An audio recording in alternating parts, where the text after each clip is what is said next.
All right, guys, welcome to Submission Radio Live. I'm super excited. As you guys know, I don't do Submission Radio Live as much.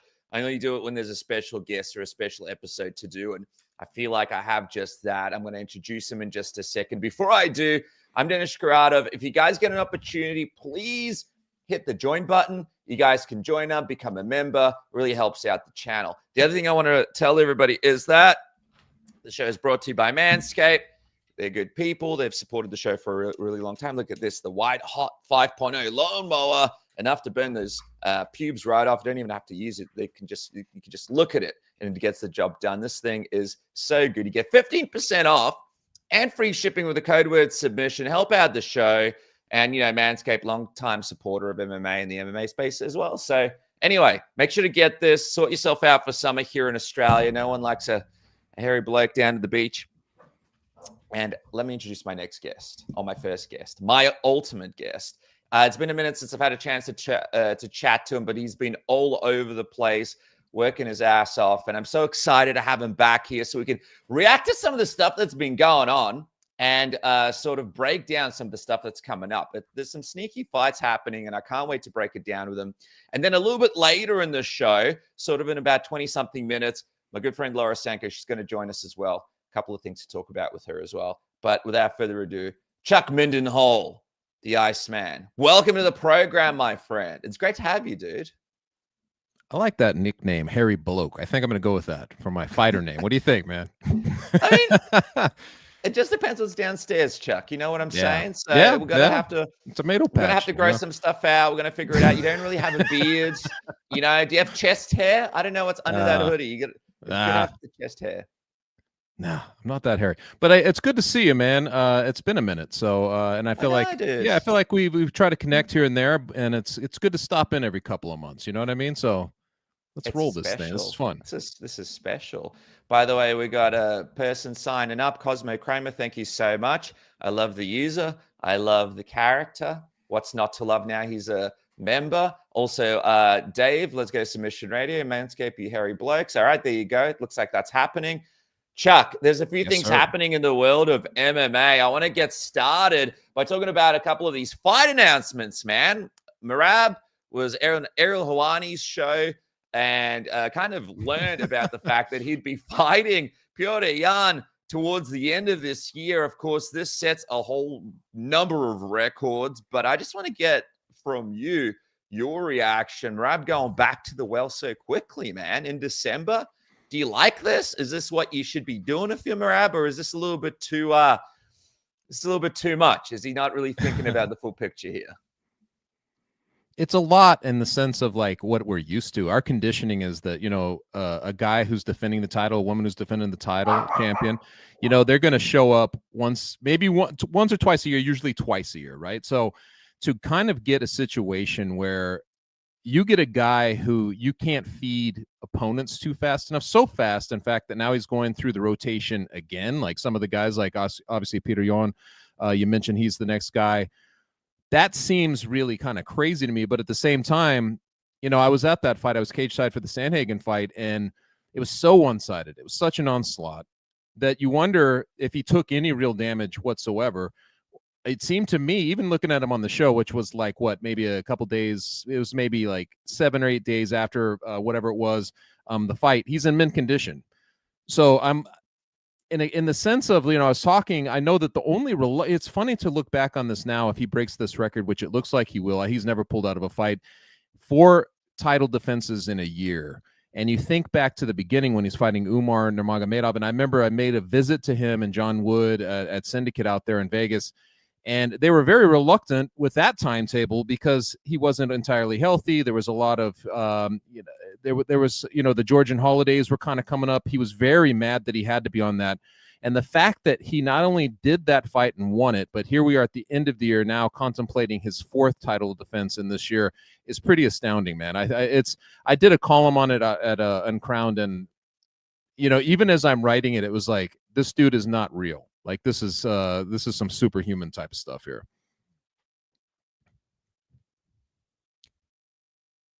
I think you're my muted. mute was Oh, on. there you Sorry, go. the dog Okay. the dog was running wild, brother. Okay.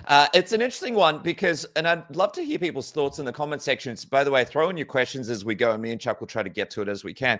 But I wonder, like with Merab, I was talking to a friend of mine in the MMA media, and we were kind of saying the crazy thing is when he was fighting Corey, right, that fight that you were at, it's almost like less people were excited about that fight than the rematch with Sean O'Malley. Like there was less chatter about it, even though technically it was a more interesting fight. It's almost like the numbers that he had after the event, like people weren't clicking into Merab stuff as much. Like he still wasn't as over as we thought. So do you think that this Khamzat Chimaev sort of frequency that he's trying to do here, that's worked with so many guys like Izzy, Khamzat, a lot of these other guys, because these guys had really interesting personalities. Merab does as well, but they're kind of like they're really kind of these murderers.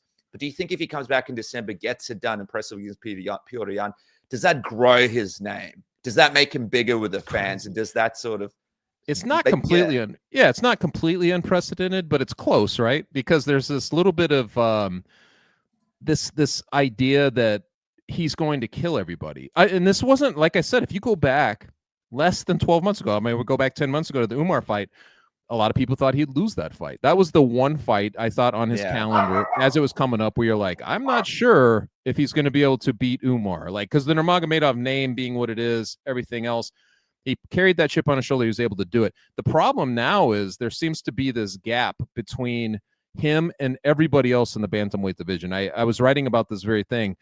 There was a time a couple of years ago when you could look at the top 10 and matchmake. You could sort of matchmake all of them, and it was this fun exercise because there was so much parity.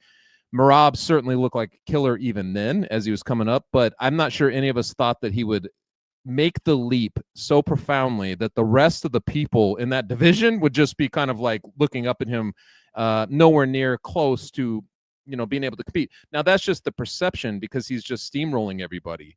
And I think when you're talking about the O'Malley fight and things like that, or any of the fights that he's going to get, maybe the Yan fight, that's going to be the perception, is that right now he's kind of riding that line. And we know as guys who cover this fight game for so long that nobody's invincible. But this guy is as close to just a real smashing machine, a guy who seems invulnerable to like whatever offense you're trying to bring. He's just going to make you play his game. He's going to put you on your back. He's going to continuously get in your face. He's not going to finish you. He's going to he's going to make you suffer the full 25 minutes. And he just keeps doing this. So I think that the problem now for a guy like that is almost what Joe Rogan brought up in the cage, where he's like, who's going to be able to face you? Who's going to even bring like doubt to the situation at this point? Is that Petr Yan in the rematch? We'll see. It's interesting because Jan sort of spoke to media recently and said that he was a little bit compromised in that first fight. Apparently his right hand, if you look at the stats, it is interesting. He didn't really use it that much. He seems to use it quite a lot, as we know. It's one of his weapons to go to. So when you think about this rematch, Chuck, and the fact that it's so quick turnaround for Merab, like how do you see it going? Can Petr Yan sort of shock people and win the belt here? Or do you think it's still going to be another one of those Merab dominating performances? Was it Especially Yan? He's improved. He's improved since that first fight, Merab, I feel. Since that first. See, the thing about Merab too is like, I don't really do you feel like you see new wrinkles when he shows up in there? It's basically like, you know what I'm going to do to you. It's your job to stop me, right? Like that's kind of the setup in these fights. And I know even in visiting Corey Sandhagen out at his camp, they were just training these, these hellacious kind of positions again and again and again, because they knew inevitably that's where they were going to end up. The whole idea was to find that one little piece of offense that would throw the wrench into the system, right? And bring the whole machine crashing down. And obviously we did not see that. And I think that it's once it becomes a squinting proposition where you're saying like, Yan, that first fight wasn't 100% healthy. He was nursing hand, whatever it is. Once it becomes this kind of proposition, like that's the whole drama coming in at this point. It's like, okay, can he be better then? Can he do anything differently? But 11 takedowns, man. And I think it was almost 7 minutes of control. He outstruck him like double. I mean, that's a lot of ground. That's a lot of ground. So I guess it's one of those for me, and especially seeing Merab up close a few times now, I'm like, this is one of those see it to believe it scenarios for me. I do think it could be a more fun fight. I think that Yan, dude, there was a time when I thought he would be the Merab of this division. I thought he could be the guy. So maybe we get that for him, and maybe this thing turns into a dogfight. And if it does, the greatest thing about it is we haven't seen that drug out of Merab, in a long time. So I think that if that happens, it will become kind of almost an epic sort of feeling fight, because he's ascended to that level where it's like, who can challenge him? And so if Jan gives him that fight, good for him, man. I think that would make it a fun event for sure. Yeah, it's an interesting one too, because this is before we go into this Paramount thing the following year. It's kind of like Merab trying to line up here. And so the UFC's kind of cobbled together an interesting card to see out the year. I want to get your thoughts here, Chuck. Like, obviously, I want to bring this card up and just get your thoughts so far. All right. Maybe not the most star-studded card the UFC have done. It's almost like the end of who can we fit in to kind of before this deal starts. It's obvious they're saving their big stars. Yeah. For next You're going to have to year. read that to me, though. That's so tiny on my screen, I can barely see it. So what are we looking at here? We got Merab versus Petr Yan. Okay. We got Pantoja versus Joshua Van, which is going to be an exciting fight, no doubt about it, but probably not the most star-studded affair. Jan Blachowicz is back. He's fighting Bogdan Guskov. Moreno's in there. And we got Cejudo versus Peyton Talbot. Interesting one with Cejudo. Yeah. Could be potentially his last fight. But yeah, if you're rating that card as it stands right now, especially for around December when we're all getting ready for Christmas, probably not blockbuster pay-per-view result. It's not a blockbuster, but I mean, you tell me, man. That's kind of like a diehards delight, right? Like, you got some compelling matchups on there. I've always liked this, man. I've always liked this idea of not necessarily like, not in the Frankie Edgar sense where you kind of feed him a monster and like send him out on a knockout, but like the sense where there's a true changing of the guard moment for people. And I think we've got a little bit of that element, especially with the Peyton Talbot thing. To me, that's a fascinating fight in the sense, like, his trajectory. What does he have? Like five fights in the UFC so far, something like that.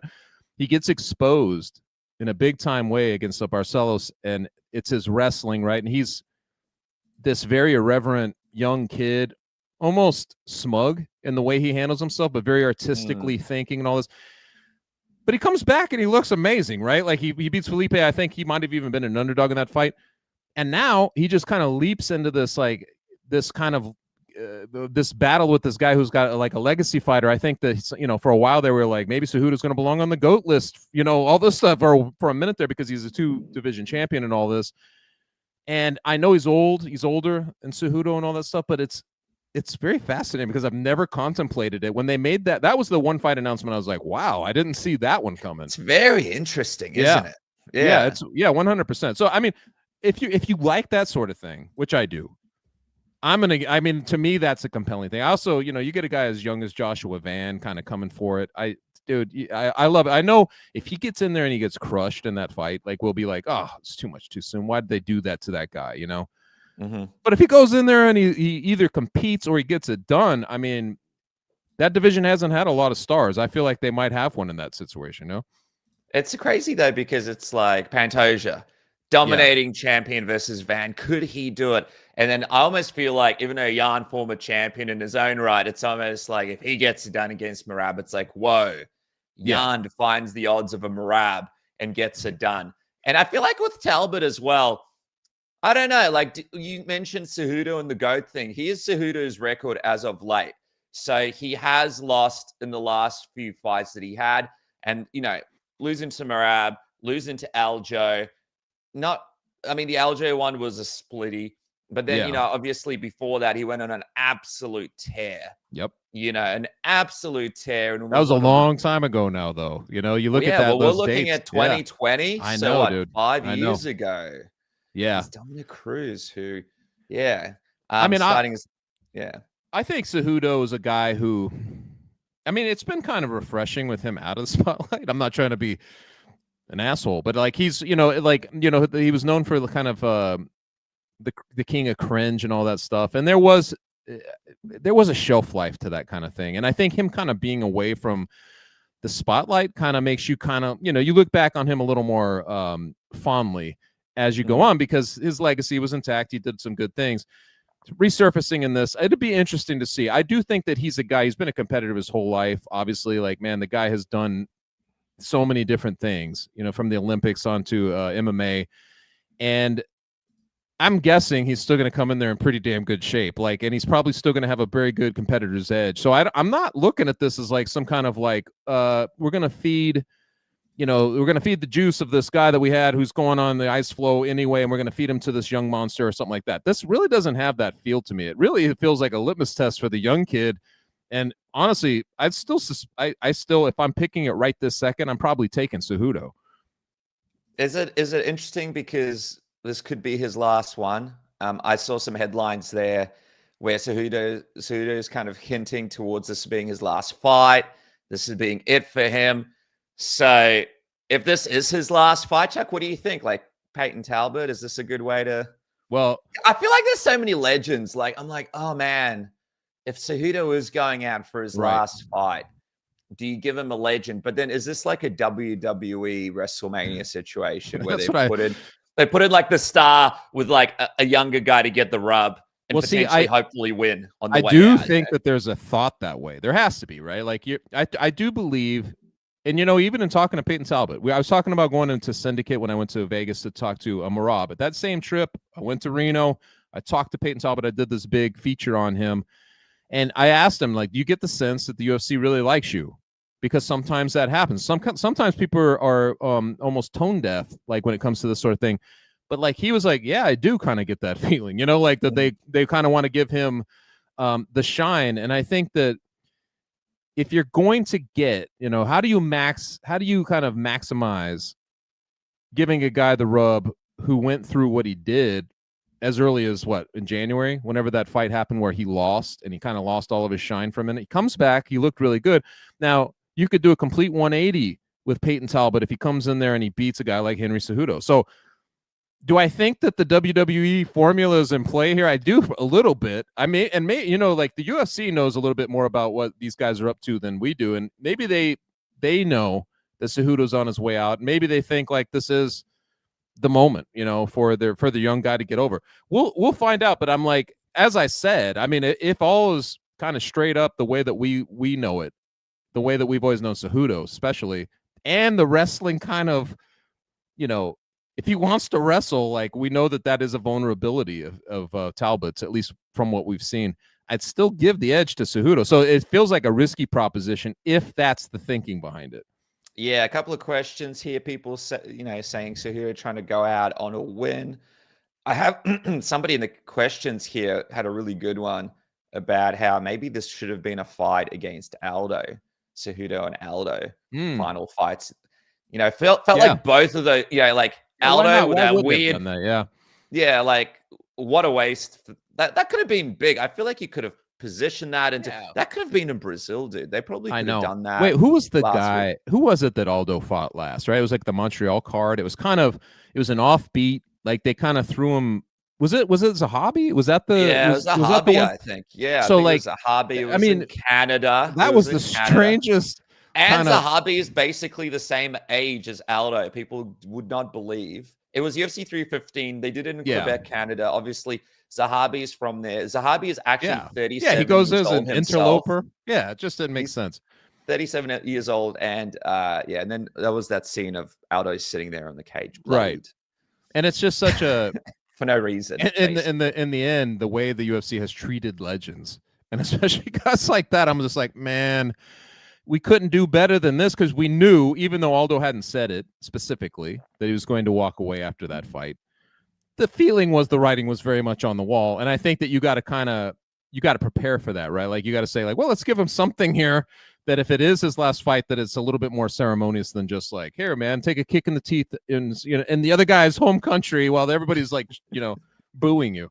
That was not the right way to go. But to get to the person's question, that would have been perfect. Something like that would have been perfect. Cejudo and Aldo, that makes complete sense, Yeah. It's going to be interesting to see what happens to Talbot if he wins. I guess we'll see. So when you were there, it's so interesting because I feel like Talbot is I like the stuff that you wrote about him, but I think the thing that's interesting about Peyton is he's kind of like a mystery, right? I think he's one of the last guys on the roster that doesn't post every single meal and what he's doing every second. I feel like that's been the downfall of a lot of fighters. I feel like they've leaned into this social medialization of hey, let's get this person to like do skits with me all the time. Or I feel like Yeah. if a bit of mystery goes a long way when it comes to fighting, acting, any performance art stuff. Like you don't want to know the person so well that it kind Yes. of takes away some of that. And I feel like Talbot's protective of that. When you were there in Reno and you were 100%. around him, did Yeah. he let you in a little bit? Oh, Like yeah. what was your vibe when you were in there with him? I think the thing you just pointed out is something he's very, very aware of and conscious of. Like he does not want to cough up his charms, I guess, if you want to put it like that. Like he doesn't want to just be on social media ubiquitously, dishing out his, or ladling out, I guess, his personality. What he wants is people to kind of keep the air of mystery. And you know what, man, I used to love, and he's a very artistic dude, very thoughtful. Like he's got all kinds of everything you bring up to him, he's got like a very thoughtful response to. I said he kind of reminded me of like a Jim Morrison or something, because he has almost like he's almost got like this kind of poet's feel to him, like where there's all kinds of interplay there, like and I think that he's doing it the right way, where he's going to make, if he becomes a star, right, it's going to be because we're being revealed pieces of him at a time. And I think that that's actually a cool thing, especially for a guy who's a writer like me, who when you go to people like this, the more mystery they preserve, the better, right? Because you don't want to show up and basically reiterate what everybody knows, or delve into questions about what everybody already knows about their social media. Like, you're just digging into something that, I don't know, it's already been public, and it makes for a stale piece. I love guys like this. I wish there were more like him. And it'd be very interesting because he is kind of counter, I think, in a very strange way to our times. Yeah, it's going to be interesting to see if he can pull this off, man, because it's stuck on my screen. Because if he can, this is going to be huge for him. It's going to be an interesting day come the following morning after UFC 232 if some of these guys can pull through. Could be a different landscape in a couple of divisions. By the way, with Pantoja, do you have any interest if he does go through, Van? Do you want to see this Merab Pantoja thing come together or not really? There's a little bit of me that would like to see it, in the sense that I think Pantoja needs it more than Merab, right? Like for Pantoja, sure, this is a guy that doesn't get the flowers that he kind of deserves. Beating Van will create more. People will say, I agree. "Oh, you beat Van. Oh, the guy's only 20-something years old." Well, you know that's coming, right?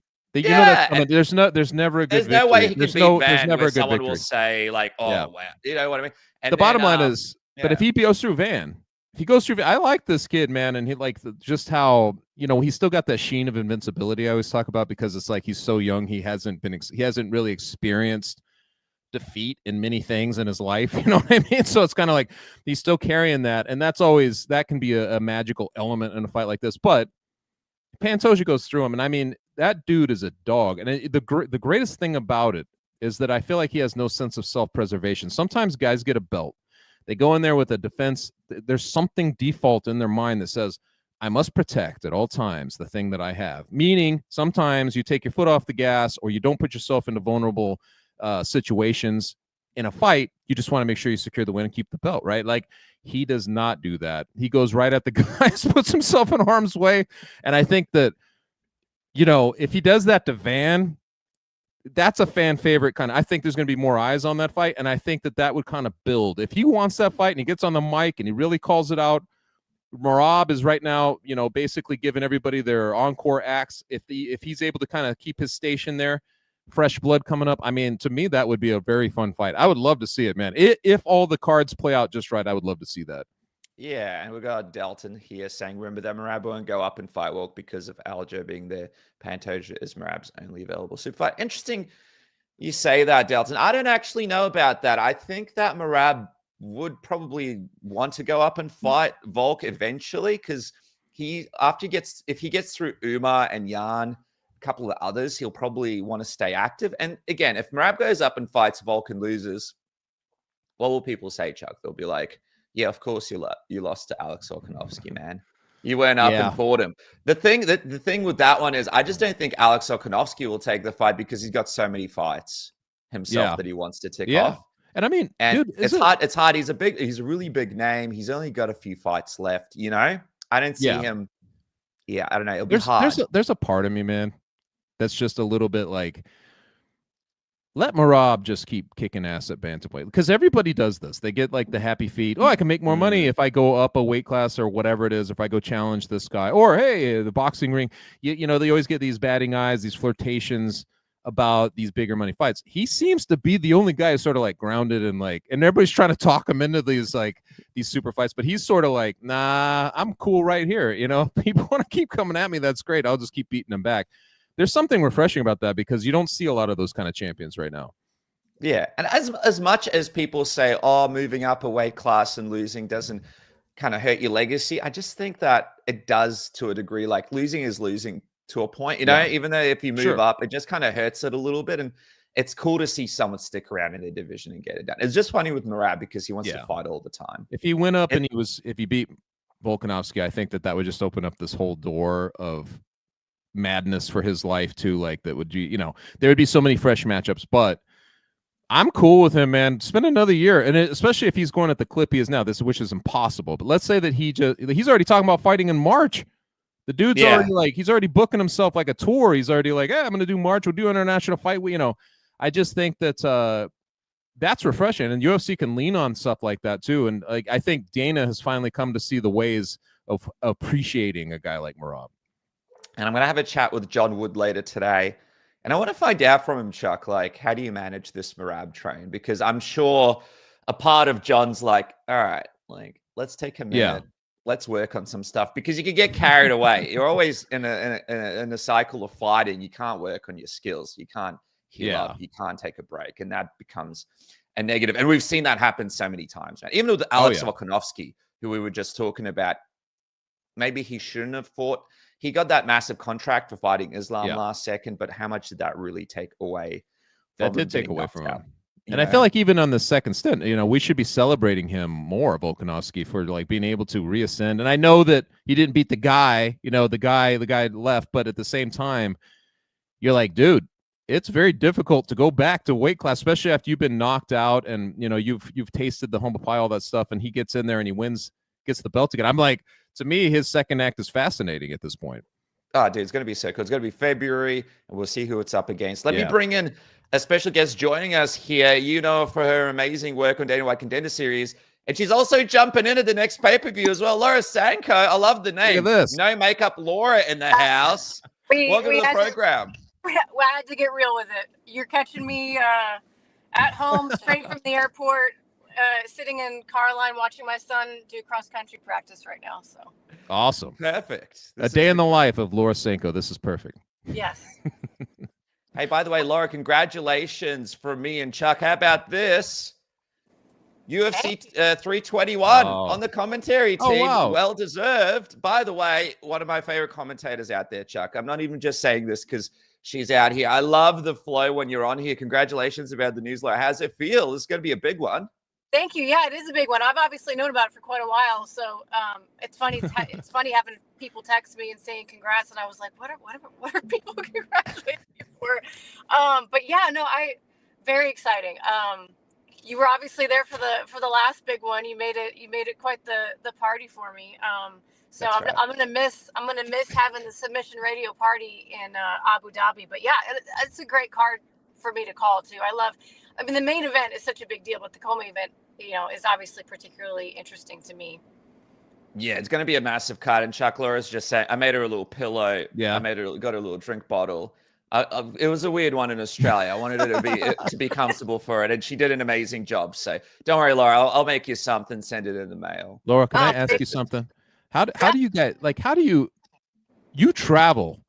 Like I sometimes do, like I'll travel like 2 or 3 times in a month. Sometimes I'm like, man, I don't want to travel again for the next me too. 3 months. But you travel like crazy. How do you maintain your travel schedule and everything? It seems crazy to me. Chuck, the truth is, I am literally you're seeing me right now. Maybe it's slightly better today, but like I'm literally operating on fumes. You look a lot better on fumes than me. I am at the actual end of my rope right now. Last weekend, we moved into a new house. Congratulations. Looks great. I saw it on the gram. Looks great. Very exciting, but I don't know if you guys have moved before, but and listen, Too much. we've my husband's moved. amazing. Yeah. My husband does many things. Helping in moving is not one of them.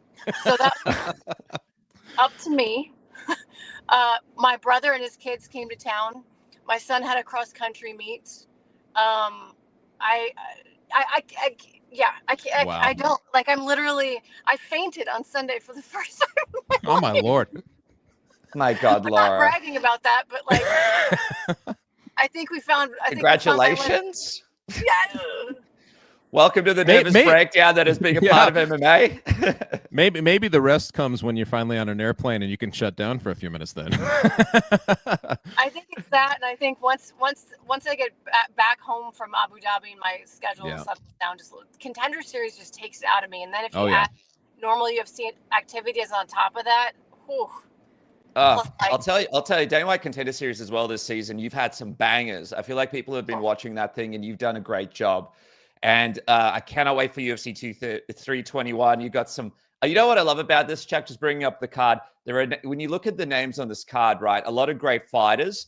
When you look at the prelim card, Laura Sanko is going to have to go through all of their their fights, learn all of their things, know everything to say about that. And people don't realize, they're like, oh, Laura Sanko gets to do the Tom Aspinall fight. Like, but that's not what she's getting paid for. She's getting paid for, the 5 hours before that fight. 5 hours beforehand. You're going to be an expert, my friend, on Mizuku Inu or, anyway, great fighters in their own right. But. Listen, this is where I shine, though. This is where I shine. Yeah. Road to the UFC. Road to the UFC. Yeah. Yes, road to UFC. And obviously, at this point, I think there was a card, it was the Ulberg card not that long ago, where half of the card was a graduate from Contender Series. So Perth? Yes, it was the Perth card. I think, I get a lot of practice quickly studying up on people that aren't necessarily household names. So I feel like that's kind of my forte, if I'm being honest. That was a killer, because I had to lead every media scrum for that one, Chuck, all of it, because I was like the only media person. They're like, you have to ask blah, blah, blah question. And I'm sitting there like trying to figure it all out. I got so G'd up, and I flew out right after the event that I had like a panic attack on the plane going home because I was that wrecked. So, Laura, you're fainting. I'm having panic attacks. It's all happening here in the world of MMA. But I appreciate you joining us quickly. I want to quickly get to a small piece of news. A super chat coming through our way. Sean Brady versus Michael Morales added to UFC 322. MSG card is turning into quite the affair. For those that missed it, Sean Brady's record has been pretty incredible. He's coming off some big wins here. People wondering what could potentially be next for him. I want to go to you first, Chuck. Morales, is Sean Brady getting screwed a little bit here? Does he deserve a better opponent, or you think this is a good matchup here for him in New York? I hear people saying this, but Morales is a beast, doesn't he? I mean, the dude is undefeated. He's looked incredible to this point.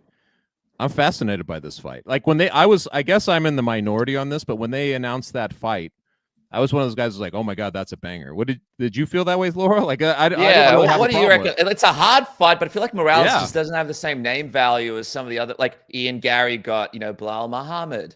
Yeah. Like, what is the pathway if you beat such a tough fight in Morales? They're definitely not doing Sean any big favors, but I don't think Sean's the type of guy who lets that bother him too much. I think he's a guy who wants to stay busy, and there really are those guys that truly have the attitude, like, if I'm going to be champion, I have to beat all these guys anyway, so just give them to me now. And this is a perfect example of, a guy that not many people, are necessarily the casual fan is not going to be familiar with Michael Morales, but that's as tough a test as you're going to get. He may not have the number yet, but he's going to have the number at some point. So I feel like Sean just has this attitude of like, I'm going to fight him at some point, whether I'm the champ or whether it's now. I'm going to beat him then. I'm going to beat him now. Let's just do it, Yeah, it's a brutal thing as well is Leon Edwards is actually on the same card against Carlos Prates at UFC 322.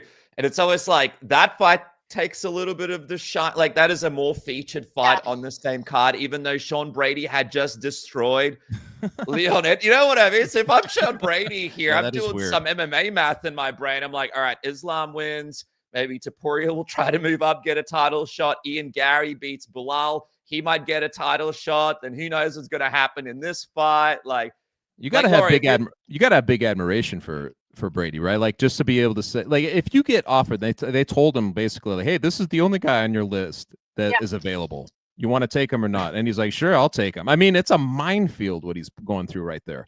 That's yeah. So I mean, I give him full kudos to say yes to this fight. Absolutely. I mean, there's no tougher fight with a lower number, you know. Like, that's that's what most people try to avoid, right? That's the opposite of what your manager is going to try to tell you to do.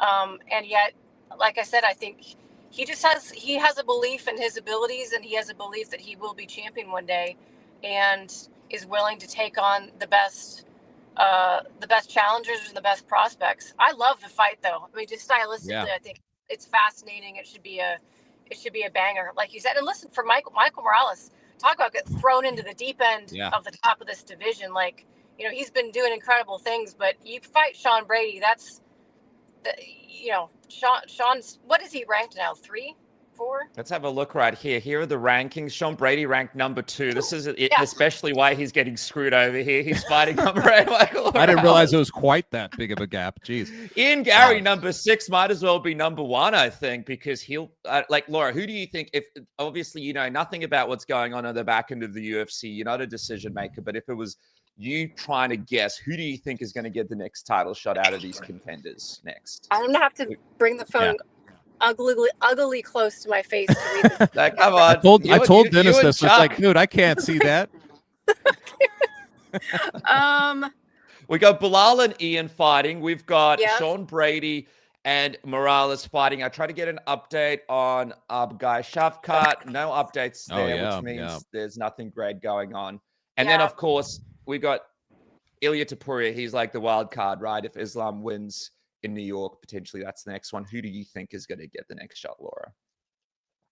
I think it will be performance dependent, between especially Ian and Sean in particular. I think that those are the guys that are leading the pack right now, and depending on if and how they win, that's what we're gonna see. That's just my initial take. Yeah, we've got Dave saying, I don't think Gary gets a sure title shot if he wins. He said UFC would guarantee the title shot for the winner. Interesting. I was at Scrappy MMA when I was in Perth, spending a bit of time with JDM's team. They do not like Ian Gary. Like, they do not like Ian Gary. They just kept thrashing him just randomly. Like, it's like JDM was just hitting pads, and they'd be like, ha, ha, ha, Ian Gary. And everyone would be like, ah, ha, ha. And then they're like hitting pads. And they'd be like, ha, ha, ha, Ian Gary. And they'd be like, ah, ha, ha. Like, I was like, whoa, these guys, like, the coach doesn't like him. JDM really doesn't like him. No one rates him. It's not that they just don't like him and respect him. Like, they don't rate him. They don't like him. They have no interest in him.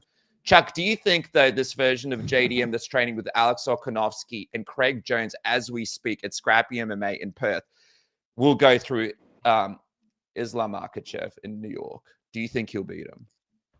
I do think that the fight's way more up for grabs than most people are seeing it. Because you talk to people, and I think that they're like, oh, it's just it's already a part of history that Islam's going to go up, win another title, and then it's Islam's belt, right? I don't really see it that way.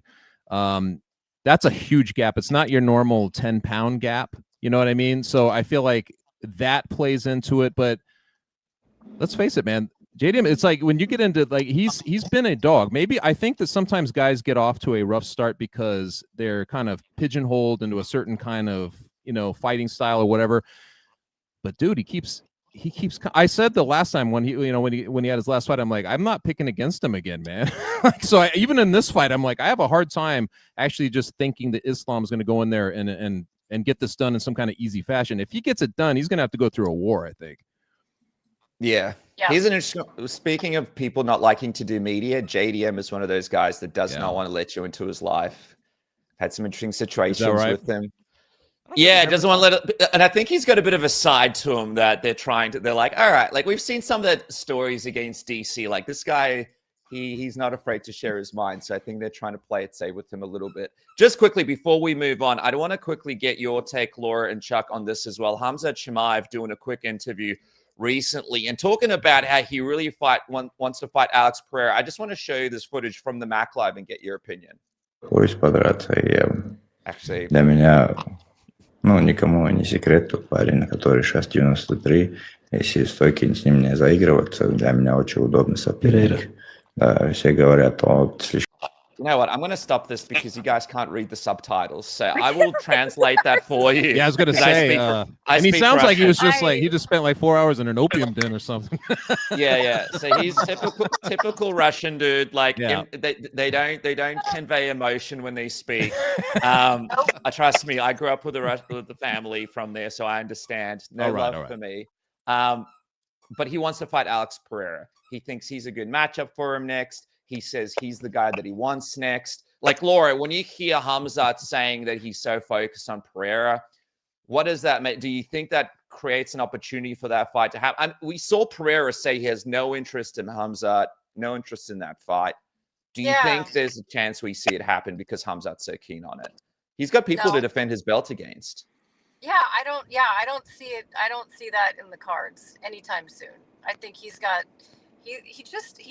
got the belt. You know, you gotta guard the fort a little bit before you start looking at other places to conquer. I'm kind of, you know, sometimes I start talking out of both sides of my mouth because on one hand, I love Alex Pereira's ability and willingness and the possibility of him doing things that have just simply never been done and probably never would be done again if he goes up to heavyweight and gets some sort of, if maybe gets the belt there. Like, that's possible. Hard, but very possible.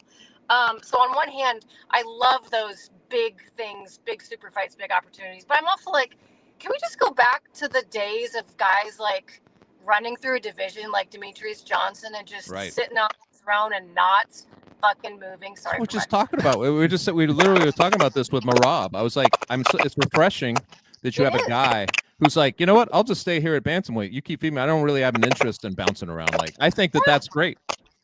You know, feed me fresh flesh. Yep. Yeah, she loves the gloves. In the comment section, it says Khamzat has at least 3 to 4 contenders in his division.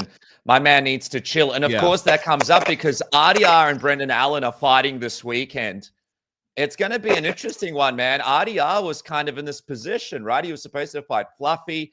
He was in this great position where we were thinking he would potentially be the next contender if he does beat Anthony Hernandez. But here we go. He's fighting Brandon Allen instead. Laura, do you still think there's an opportunity for RDR to fight for the belt next if he beats Brandon Allen in Vancouver this weekend, just based on the fact of activity and RDR just being this badass dude who will just take on anybody and just keep going and keep going and keep going? How injured is Fluffy? I don't have the latest info on that. I try to speak to him. He hasn't really confirmed to me when his return date is going to be. I imagine it could be against the likes of like a Robert Whittaker or something in February in Sydney. Something like that might make sense for him. I don't know. I mean, I guess this could be one of those situations where the timing kind of creates an opening that maybe otherwise wouldn't be there. Under other circumstances, I wouldn't necessarily say that, you know, win over Brendan Allen would put him in that spot just, you know, immediately. But if Fluffy's out for a long time, and like you said, he's been looking really good, doing impressive things, being a company guy, and you know they love that. I'm certainly not counting it out of the realm of possibility, but I think it would be kind of schedule dependent more so than like, oh, this is the fight that gets you, you know, an opportunity at the belt. Sean Strickland called him out, Chuck. Sean Strickland wants Fluffy. Imagine that fight. Next. Does he really? That's amazing. That is. He doesn't want the Izzy rematch. And I spoke with Izzy in Perth, and Izzy, I think he's like focusing on his DJing stuff. He's not really that keen on Sean Strickland either. So Sean and Fluffy circumstances. I will say this. I wonder if we're gonna get a different version of Sean now that he's married. That would be funny. Kidding. Wouldn't it? I couldn't. That would be funny though. Like suddenly he's a browbeaten. Like, I feel like he should just do that. He should just do that for the plot. Like, all of a sudden become very vanilla, straight-laced. You know, like, I'm married now, guys. That'd be the greatest second act ever. I mean, I'd buy it 100%. Yeah. Does that mean you'll give him another shot at Alive, Laura? If you could stay. God, that was wild. That was wild. No, probably not ever gonna do that again. I thought I really overestimated my ability to drive that conversation. No, you did a good job of keeping it on track. I loved it. People have to check it not. out. Laura killed not. it. I based my confidence on personal interactions with him off camera was the problem. Is like he's very normal, you know. And then I really underestimated how much he would slip into character once we were on camera, and then add in the live component. You know, some people have like the red light paralysis. He's got like the red light activation. Like as soon as it's on record, he changes. I have had experience with this myself. So unbelievable. Yeah, it's interesting though because Sean Strickland, technically one of the bigger names in the division, he fights next and wins. He could totally, potentially line up against Hamzat himself. Chuck, do you believe RDR is the toughest matchup for Hamzat in the division? It could be. I mean, honestly, like I didn't think that RDR would get through Bo Nickel. You know, it's like one of those situations, and he just keeps. I guess for a UFC centric audience, he's only had a few fights, and just watching how tough he is, especially in the Whitaker fight, and just showing his mettle in that, like, and if he's able to go do work this weekend, yeah. I mean, to me, like it's. If you can defend that takedown or present something, if it gets into that realm, or if you can scramble well and put yourself in advantageous positions, that could translate really well against a guy like Hamzat. He reminds me a bit of Dricus. They've got different areas in which they're dangerous, but like, a guy that you watch and you're not necessarily blown away by, athleticism or technique, but goddamned if he doesn't win, Sorry, guys. My dog has a little toy, and now he's playing with it, and he's too far away. Is that what that is? Your dog. That's not true. You're just he's over there under with his the toy. desk. I know how you are. Hey, and I can't get up, not wearing any pants. All right, just quickly before I let you go, Laura, I appreciate you joining me from your car. Future for Pereira. I know you'll be commentating this Aspinall Gane fight. Do you believe that we see a John Jones Aspinall fight next, or do you think Pereira gets his wish and gets John Jones at the White House card? Because obviously, yeah, that's a win-win, isn't it? That's a win-win. Yeah, that is a win-win. That is a win-win. I'm gonna manifest it. I'm gonna say yes. I like it. Do I think it's actually? It's so hard to get excited about. I was so pumped for.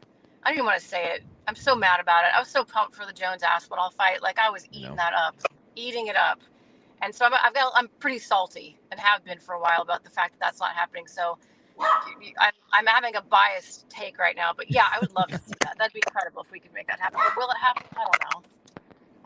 We got to get Tom Aspinall to stop ducking John Jones. You know what I'm talking about? Imagine if Cyril Gane wins and then he becomes the champion. All of a sudden, John Jones is like, "Hey, I'm available next week. When do you want me?" Does the Marab, just goes to Dana's office. "Hey guys, big announcement. John Jones will fight every single weekend that Gane is available. He's just happy to come back anytime." I would not be surprised by that. There he is, Laura Sanko, absolutely killing it. Can't wait to see you do your thing. Obviously, a huge fight. Big Tom Aspinall return. I wouldn't have any other person commentated. Laura Sanko, thanks so much for joining us. Congrats on the gig. Looking forward to it. Thank you. Thanks, Chuck. Isn't she just the best, fun. Chuck? She's the best.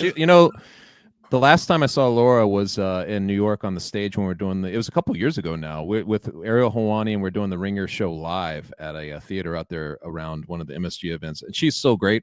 Like she handles her business no matter what she's doing, without sleep, with sleep, whatever. She just shows up and does her job. She's great, man. I keep muting myself because it's his dog. By the way, that. Quick comment from Jed Mishu. He's on holiday right now, but he's in the chat. Submission Radio Special. Big shout out to our friend Jed as we prepare to wrap down. But before we do, man, I mean, Laura said it before with Pereira and John Jones. And you mentioned it too. Kind of feels like makes a lot of sense for this thing to happen. John Jones would likely return for Pereira. Pereira, big name. Nothing to lose. UFC needing big fights. This is probably the likeliest scenario that we see John Jones back, would you say? I think that the reason I think that this happens is because I don't think that the UFC wants to bring John Jones back for an Aspinall fight if they don't know what John Jones plans to do after it, right? Because if he's just going to, they could say that he goes in and wins the fight. I don't think he would, but if he did win the fight, and what is he going to do? Just squander the belt, or is he going to defend it? What's he going to do with it? And I think that, Dana, I kept waiting for this. Is Dana pissed off at John Jones? I think he is ultimately. If you read between the lines and you hear his $1 billion to 1 that he'll be on the White House card, all of that stuff, because Dana went on a year-long campaign talking about his GOAT status, how he should be number 1 in the pound-for-pound conversation and all that stuff, and only to have John Jones basically, kind of go back on his word that he was going to take that fight. So I think just looking at those details, that if you say, okay, Jones, we're going to bring you back, it's going to be Alex Pereira, this fight isn't even for a belt. Or maybe if it is for a belt, that's fine. But if it's at heavyweight, it's like, you don't need a belt. The fight is so big that you don't even need a belt. And in that situation, win or lose, right? John Jones served a good purpose. He filled in this, made a massive fight. And I think that the UFC, everybody wins in that scenario. So I can see that having a bigger appeal for the UFC at this point. And I apologize, Winston, the Submission Radio news dog going crazy. Let's wrap this up, Chuck. Before we do, we have a few questions. We're going to quickly barrel through these. All right, first, David S. Question for Chuck. Still selling those sweet hats on your website? Appreciate the content, fellas. Thank you, David. I am, man. I am. I'm still selling them. The only problem is I haven't been posting on the site as much because I've just been busy with obviously writing for Uncrowned and all the other stuff. But I am going to start sprucing it up again, and hats are still on themyth.com, MITH. If you go there, there's a supply. I think I'm out of the largest, but I'm getting a resupply of those very soon. Dude, I got to get a hat as well. You got to get one. Bro, I got to get one. I'm buying one, yeah. Cosmo Kramer, RDR get a title shot with a finish off Allen. We think it's still Imavov? Yeah, I think so. Yeah, I think it's still Imavov. It's got to be something crazy, or I think so. Can't. The only thing that I think pushes Imavov out is he has notoriously been set in his ways when it comes to when he's fighting, when he's returning, and where it's going to be. So maybe the UFC might not like that. Because, Chuck, RDR has fought about 100 times in the last year. Would you not want that man potentially becoming a champion? I would love. I mean, dude, he went in there, and I mean, again, I think he was a stake slid under the door in the scenario with Bo Nickel. He goes in there and he wins that fight, beats Robert Whittaker. If he does this, his case, I think, would already be there, But if there's any kind of meritocracy, I don't know how they're going to roll this, but he may not get the shot, but he should. You could say that he has the credentials at that point, right? And I wouldn't be surprised if they did it. Yeah, and if he's smart about it, maybe he just calls out Sean Strickland, takes him out, and then there's just no one. Just find a little speed bump and go through that, and no problem. Sorry, go on, Chuck. No, go ahead. That's all. Should Max Holloway versus Charles Oliveira happen in Hawaii? But from Telvin.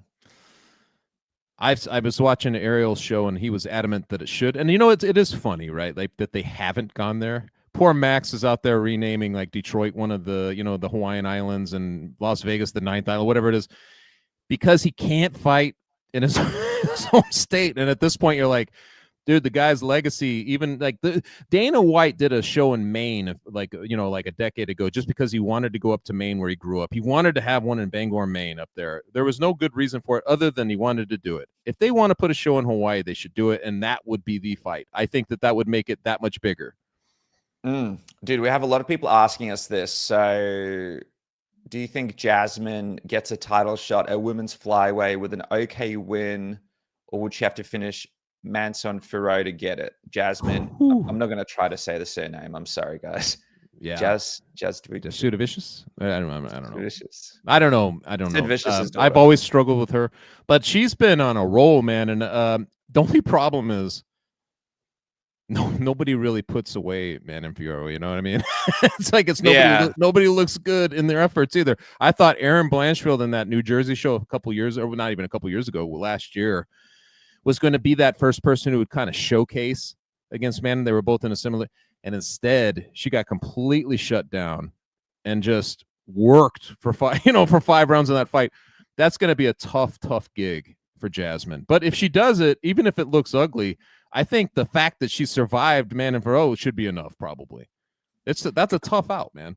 Good question here. Is Hamzat over 3 or under 3 in title defenses from Dr. Cuss?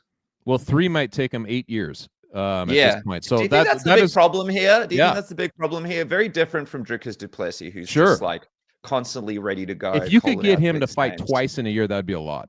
That'd be a lot. I just get the sense that you're going to see Hamzat once a year, and in that case, I would probably take the under. You know, if you can't get him to be prolific, I don't know. Like, he is amazing right now, and if I put him against a lot of people, I'm going to pick him. He's just that good. But I'm not sure how prolific he'll be. And I think by the time he gets to his second or third title defense, you know, where will we be? I think somebody will have caught up to him, or there'll be enough tape on how to beat him, you know. She loves the gloves. Thoughts on Ali's latest tweet? Possible indication that Justin has not been considered for Ilya. I missed this tweet. I did too. I don't know what this is referencing. Yeah, if you guys can in the chat, just let us know what it is before. We'll do one more question while you guys Good old do Ali. that. Yeah, I'm guessing maybe Justin Gaethje not fighting or something, and then it's going to be Paddy Pimblett. It is interesting. I've been trying to speak with Paddy Pimblett's team now, and they've been kind of quiet. So that usually means there's something cooking when it comes to that kind of thing. But if it is Paddy Pimblett next, yeah, that'll be. I guess you got to cash in on that. Here's one for you, Chuck. Who's your favorite Denver Nugget of all time? From our friend Lazy Bed from Just Bleed Radio. I love it, man. I love it. I would have said up until the Jokic era, Alex English, because he was just a very quiet scorer, the leading scorer of the 1980s, my friend. But it's got to be Jokic, right? Like, if you're going outside of Jokic, because that's an obvious one. The guy got us our first, and you notice how I said the mighty we. He got us our first championship. I'm going to go with him. But if you're taking it outside of him, it's still going to be Alex English. The guy was Mr. Nugget for a lot of years, all through my childhood. Yeah, dude. You got oh man, the Nuggets. You guys have a great team. I'm so jealous of you guys. I'm you hoping guys have a great team. You pay attention to this stuff. Yeah, but I go for the okay. I'll go for the Boston Celtics. So that's kind of like, all right. And I hate the. We'd fit in right around here where I'm at in Connecticut. I mean, we interviewed Paul Pierce. He came down for one of the Israel Adesanya fights. Isn't that crazy? He did UFC media. It was one of the greatest times of my life. And they just did an NBA game here in Melbourne a few weeks ago that I went to. The Pelicans played, and Carnett and Ray Allen were here. It was great. Oh, that's cool, man. Justin Gaethje will go down in history as one of the most entertaining fighters of all time. Wins or losses will never redefine him. He never ducked anyone, and at this point in his career. So I'm guessing that is the tweet from Ali. Okay, reading between the lines, probably things are not going well with the negotiations. And is this like a threat that he's leaving, wants to walk out now? Potentially maybe starting. Yeah. Yeah, and then what else? I think he's done. I'd wait to watch that one play out. I don't know, man. That guy, he's pretty tight. You know what? He's at every event that he's not fighting too. That, you know, so always go. Justin Gaethje? Yeah, he's at every event. He's always cage side. I see him everywhere, man. If I'm Justin Gaethje, honestly, I do not understand why he didn't just go in for this Paddy Pimblett fight. What a great fight! Like, you fight Paddy Pimblett, you beat Paddy Pimblett, big time. Pimblett, not the most difficult fight, good name value, right? And then big time, boom. Too. No denying that you have a title shot. Why put yourself through this whole situation? Now you got Dan Hooker fighting Armin. You got all sorts of stuff happening in the division. Like, even he's going to be out of the mix now. Like, he's definitely going to have to fight once, but it might even be twice now before he gets back in. Paddy Pimblett's got the juice right now, man. I mean, I keep saying they should, like I said, they should have made Ilya and Paddy right away, because I just think that it's that kind of magnitude to the fight. The dude brings a lot to the imagination of the fight game. I don't know what Justin Gaethje's doing on that. That should have been a slam dunk. All right, let's wrap it up, guys. There he is, Chuck Mindenhall. What is happening this week, my friend? What can we check out? We got anything coming out on Crowned? I know obviously you do the show with Pete. That's always good to watch. I'll be doing the Crack on Friday live at 1 p.m. Eastern time, I think is when we tape. And you know, I'll probably end up doing some kind of column either coming in or out of this Vancouver card. There's a lot of intrigue to it. So anytime we get like good fights like that, I try to do the column work around that. So I'll definitely have some stuff coming up this weekend. Are you on the pregame for MK? I'll be on the 321 pregame next week. Yes. I think they have it on Wednesday. So I'll be in studio with the boys. I'll say hello for you. Should be fun. It's been a few pay-per-views since I've done one, so it feels like a homecoming of sorts. let's get Luke Thomas loaded. Like this guy, he needs to start shotting things properly. There's a lot of chases. There's a lot of he's more guarded that way than he used to be. I mean, it used to be like slug some, a little bottle of whiskey and then some Pepto-Bismol, and we were in business. But not so much anymore. All right, guys, that is us. Thanks so much for watching. Make sure to subscribe. Make sure to become a member. Make sure to follow Chuck and check out those hats. I'll share those on my social media. Thank you so much, my friend. Thanks for joining me, and thanks to everybody watching live. We are